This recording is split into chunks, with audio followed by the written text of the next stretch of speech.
चिड़िया उस जंगल में नई आई थी। उसके अंडे होने वाले थे। वो अपने लिए एक घोंसला बनाती है। उसके पास वाले पेड़ पर एक कौवे का भी घोंसला था। वो कौवा अपने बेटे के साथ रहता था। वो बहुत आलसी कौवा था, हमेशा दूसरों को बुद्धू बनाने के चक्कर में ही रहता। अब तो वो बहुत खुश था क्योंकि उसके पास उसकी नई पड़ोसन जो आ गई थी। अब तो मैं इस चिड़िया को ही बुद्धू बनाया करूँगा और हर रोज बैठे बैठाए भोजन खाया करूँगा। वैसे भी जंगल के बाकी पक्षी तो अब मेरी बातों में नहीं आते। ये चिड़िया तो मेरे बारे में कुछ नहीं जानती। ये तो आसानी से मेरी बातों में आ जाएगी। और फिर वो कौवा चिड़िया के पास जाता है। हेलो चिड़िया, कैसी हो? मैं बहुत खुश हूँ कि तुमने मेरे पास अपना घोंसला बनाया है। अब हम दोनों अच्छे दोस्त बन जाएंगे और एक दूसरे के काम आया करेंगे। मुझे भी बहुत खुशी हुई है आपसे मिलकर। मैं दूसरे जंगल में रहती थी।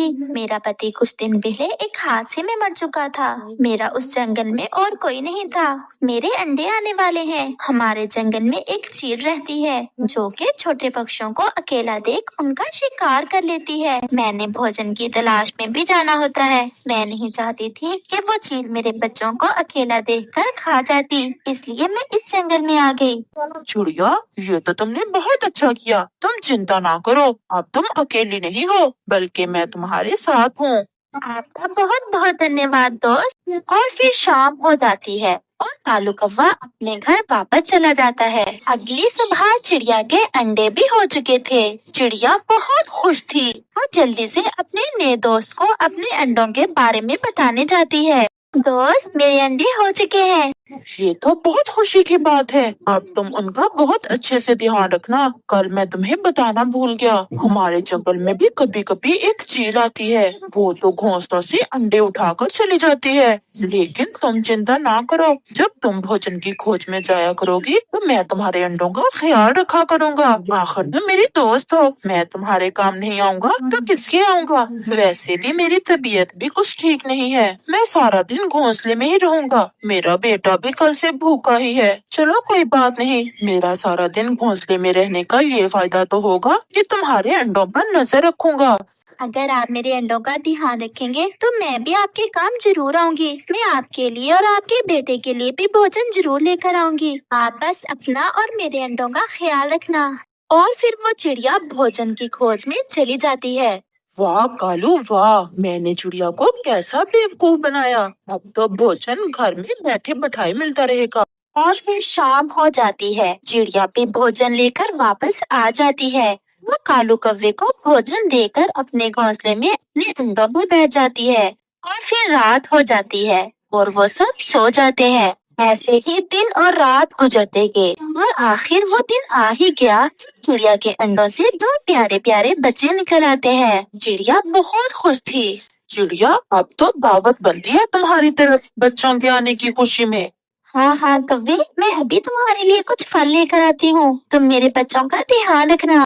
और फिर चिड़िया कौवे के लिए फल लेने चली जाती है और कौवे के लिए ढेर सारे फल ले आती है, जिन्हें कौवा खा लेता है और अपने घोंसले में चला जाता है। और फिर रात हो जाती है और वो अपने अपने घोंसलों में सो जाते हैं। और बारिश शुरू हो जाती है। चिड़िया बहुत परेशान होती है।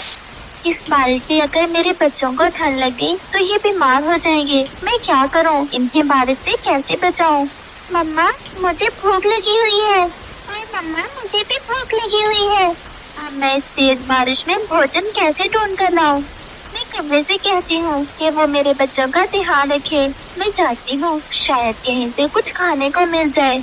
और फिर चिड़िया कौवे की तरफ जाती है। कौवे भैया, आप जरा मेरे बच्चों का ख्याल रखना। उन्हें बहुत भूख लगी हुई है। मैं उनके लिए भोजन ढूंढने जा रही हूँ। हाँ चिड़िया, जाओ और मेरे लिए भी कुछ ले आना। मैं भी जाने ही लगा था कि तुम आ गई, लेकिन तुम्हारे बच्चों का ध्यान रखना भी बहुत जरूरी है। चलो तुम ही चली जाओ, मैं तुम्हारे बच्चों का ध्यान रख लूँगा। और फिर चिड़िया चली जाती है। बारिश बहुत तेज थी। चिड़िया के लिए उड़ना भी बहुत मुश्किल हो रहा था। वो ऐसे ही एक पेड़ पर बैठ जाती है। हाय भगवान, अब मैं क्या करूं? आप ही मेरी मदद करें। चिड़िया अभी ऐसे कह रही थी कि वहाँ एक छाता उड़ता हुआ आता है। یہ تو ایک چھاتا ہے، اگر میں اسے گھونسلے پر لگا لوں تو میرے بچے بارش کے پانی سے بچ جائیں گے۔ اور ایک گھونسلے کی طرف چلی جاتی ہے۔ ارے چڑیا، تم تو بھوجن ڈھونڈنے گئی تھی اور یہ چھاتا کہاں سے لے آئی؟ کوے، یہ چھاتا مجھے کہیں سے ملا ہے، میں نے سوچا پہلے اسے اپنے گھونسلے پر لگا آتی ہوں، میرے بچے بارش کے پانی سے سرکشت رہیں گے۔ اب میں جا رہی ہوں بھوجن ڈھونڈنے۔ اور پھر چڑیا بھوجن کی کھوج میں چلی جاتی ہے۔ یہ چھاتا تو بڑی اچھی چیز ہے، کیسے بارش کے پانی کو گھونسلے میں گرنے سے روک رہا ہے؟ کہیں میرا بیٹا بارش کے پانی سے بیمار نہ ہو جائے، میں کیوں نہ اس چھاتے کو اپنے گھونسلے پر لگا لوں۔ اور پھر کوا چڑیا کے گھونسلے سے چھاتا اتار کر اپنے گھونسلے پر لگا لیتا ہے۔ کچھ دیر بعد چڑیا بھی واپس آ جاتی ہے۔ کوے، یہ تم نے کیا کیا؟ یہ چھاتا مجھے ملا تھا، تم نے اسے میرے گھونسلے سے کیوں اتار لیا؟ میں نے تمہارا اتنا خیال کیا، تمہیں بیٹھے بٹھائے بھوجن لا کر دیتی رہی ہوں اور تم نے مجھے یہ بدلا دیا۔ جاؤ جاؤ چڑیا، آئی بڑی میرا خیال رکھنے والی، میں بھی تمہارے بچوں کا خیال رکھتا رہا ہوں، ایسے ہی نہیں دیتی تھی تم مجھے بھوجن لا کر۔ کوے کی باتوں سے چڑیا بہت ناراض ہوتی ہے۔ بارش بہت تیز تھی، وہ اپنے بچوں کو اپنے ساتھ لیتی ہے اور وہاں سے چلی جاتی ہے۔ تھوڑا آگے جا کر چڑیا کو ایک پیڑ پر ایک سوراخ نظر آتا ہے۔ چڑیا اپنے بچوں کو لے کر اس سوراخ کے اندر چلی جاتی ہے۔ وہاں پر چڑیا اور اس کے بچے بارش کے پانی سے سرکشت ہو جاتے ہیں۔ دوسری طرف جو چھاتا چڑیا کو ملا تھا وہ ایک چیل کا تھا۔ چیل اپنے چھاتے کو ڈھونڈتے ڈھونڈتے کوے کے گھونسلے کی طرف آ جاتی ہے۔ چور کہیں گے، میں ذرا بھوجن ڈھونڈنے کیا گئی، تم میرا چھاتا ہی اتار لائے۔ چیل دیدی، یہ چھاتا میں نہیں لایا۔ تو پھر کیا تمہارا باپ لایا ہے؟ یہ کہہ کر چیل اس کوے کی اچھی خاصی پٹائی کر دیتی ہے اور اپنا چھاتا لے کر وہاں سے چلی جاتی ہے۔ اس طرح کوے کو اس کے کیے کی سزا مل جاتی ہے۔